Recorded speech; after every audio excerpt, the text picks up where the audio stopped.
Hello Amazon friends. In today's video, I'm going to be opening a PPC report and showing you what it means and kind of where you should begin to optimize it. And the reason why is because some people don't even know they can create these reports. And when they open it, it's just a bunch of numbers. They don't know what to look at. They see percentages, numbers, and it gets confusing. And I understand. However, as overwhelming as this can be, it is absolutely crucial that you understand what these number means and how often you should actually be opening and running and looking through these reports, because you're spending your money on your products and on PPC campaigns, and this is a really huge benefit if you know how to leverage it correctly. And many people don't even know what the difference between a keyword is, what's the difference between a search term, what's the difference between kind of what percentage of ACoS you should be getting it versus how many clicks and your total ACoS, things like that. So I'm gonna break this down so next time you open this document, you don't feel so confused and terrified. PPC is quite an art form, but it's not as complicated as people make it seem. Again, PPC is not the make it or break it in your business.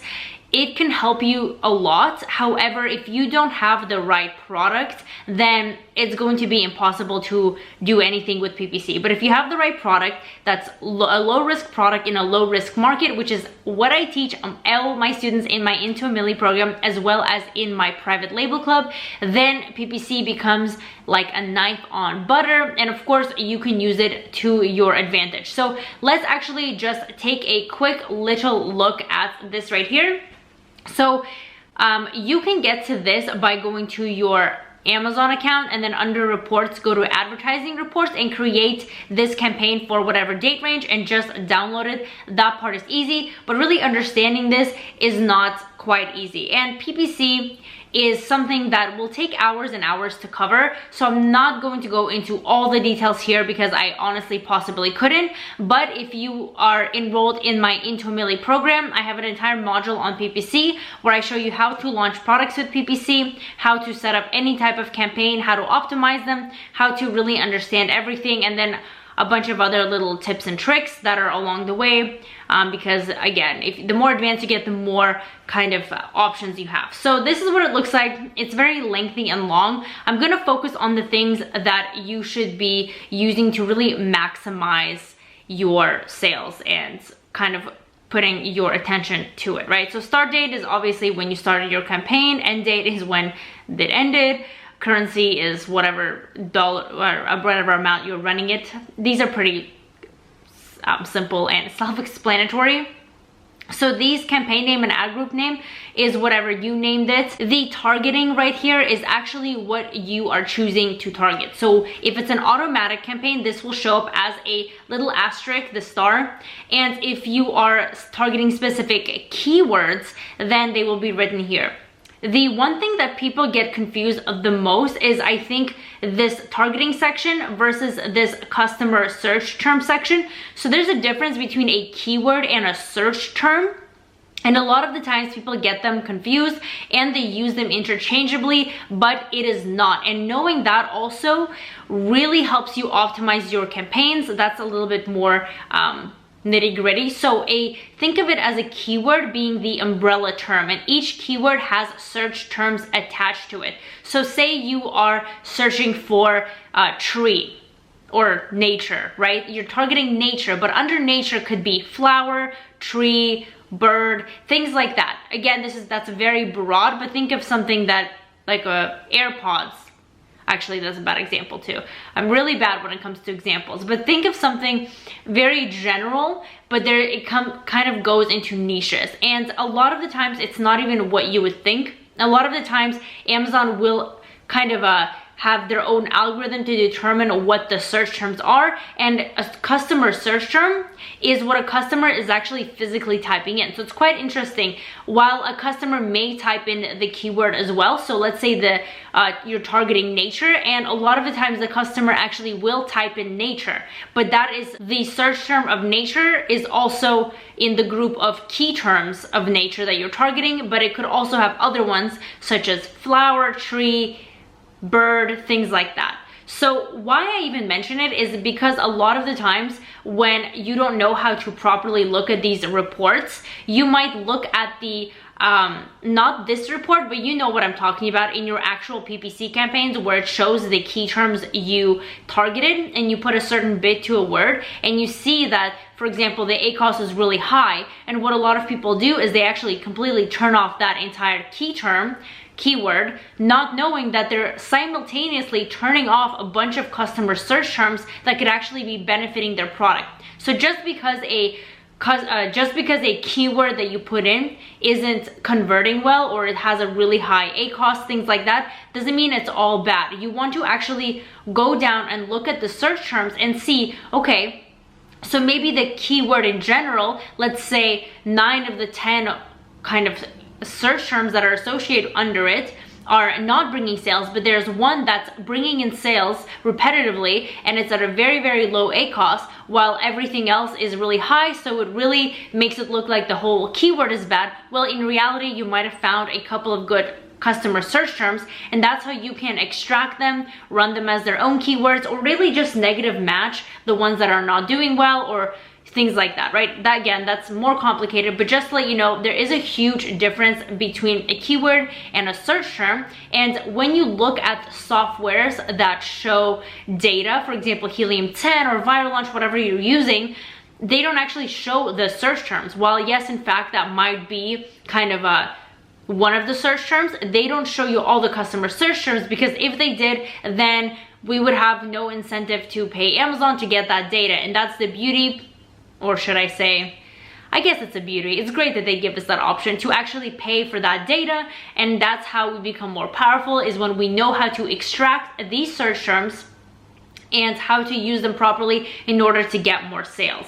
And then right here, the match type is kind of, you know, there's the exact, the phrase, and the broad. So if your targeting is auto campaign, it could really be anything. Usually, if you pick broad, obviously it would show broad or exact or phrase, but when it comes to kind of automatic targeting, which is your auto campaigns, Amazon will just let you know what match type it was. So customer search term is kind of what we talked about. Impressions right here is how many times your customer has kind of seen it. Just seen it. So for example, if they're scrolling and it's in the middle of the page, or they're looking at a competitor and your product is kind of on the sidelines, that counts as a product being seen. Does that guarantee anything? It doesn't guarantee a click, it doesn't guarantee a sale, but Amazon is just letting you know that, hey, we're showing your product. And why that's important is because you want to see numbers here. You want to see impressions, because if you don't see impressions, that means your product is not being shown, and possibly you are maybe your bid is not high enough, right? Maybe other people, other sellers are outbidding you, and they're showing up in higher places than you are, so they are getting the sales and everything, right? So you want to find that sweet spot of bidding on your words, otherwise you won't get any impressions. And another thing is, if your impressions are really, really high, but no one's interested in your product, that's also not good, because either your product is not up to par with all the competition, maybe the market is really, really competitive as well, or maybe it's a word that's not related, right? So you obviously want to optimize, because eventually someone's gonna click into that product and you're gonna lose money. So that's also something you wanna optimize. Clicks right here is obviously, actually, all of this is pretty self-explanatory, but the correlation between all of them is not, and knowing how to properly optimize it is also not self-explanatory. That's the purpose of this video. But the clicks is the amount of times that obviously someone clicked on your product, and the click-through rate is kind of the percentage of the clicks versus impressions. And why this is important is because you want to see, kind of establish a baseline of, okay, someone clicked on this word 10 times and they bought it, let's say 3 times, and kind of the ACoS of that, is this a valuable word? And sometimes, actually most of the time, it takes a lot of time to see the full kind of data of that, as it takes some time for customers to click on your product, especially in low risk markets that I tend to go after and like to teach all my students to go after. If you're in a really, really fast selling market, you will get the clicks much higher. But if you're in something that is kind of getting a few sales from one word, a few sales from another word, the clicks might take quite a good amount of time to kind of populate, and you just have to have patience with it. Click-through rate, obviously the higher the better, which means people click into your listing more frequently. This is good because obviously that's what you want, but if people are clicking and not buying, that's also not good. Now let's actually get to some of the more important aspects of this when you actually analyze your campaigns, and I want to focus on spend, the 7-day total sales, and the ACoS. All of this, like, there's a lot of data and you can look through it, but again, there's no need to analyze every single box. I do want to kind of give you the most value here, and that is focusing on these. So spend is how much you actually spend on a specific word. And this becomes alarming when the spend is really high and you're not getting any sales. So that's how you know to kind of go hone in on those words and optimize them. And of course, not always, if you do spend a lot and you are getting a good sales, so you can actually cross-reference that with the 7-day total sales. And this is in dollar amounts. I transferred it to Google Sheets, so it just looks like kind of decimals, and I haven't sorted it. You can sort it from highest to lowest, which is how you optimize.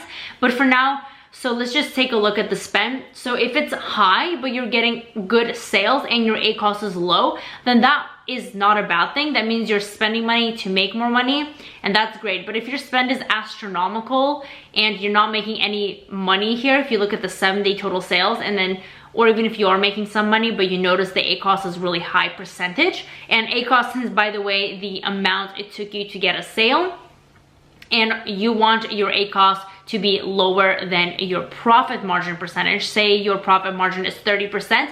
If your ACoS is above that, obviously you're losing money by selling the product.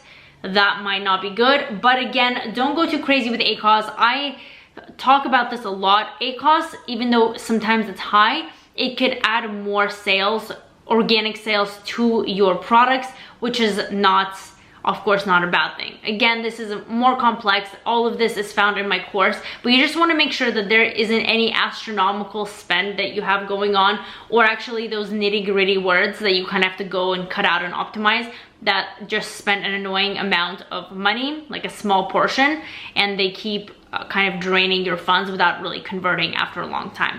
So these are kind of the most important things of this entire, I know there's a lot of boxes, so if you haven't downloaded this, and it's actually interesting how many people don't even know how to download this, how to use this.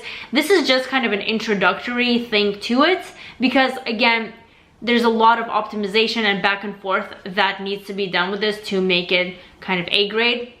But that would take a very, very long time. If you need an in-depth PPC, that's all in my course. And if you want to find products, you can join my private label club. We have weekly updates and product validation in there. So it was fun having you on here.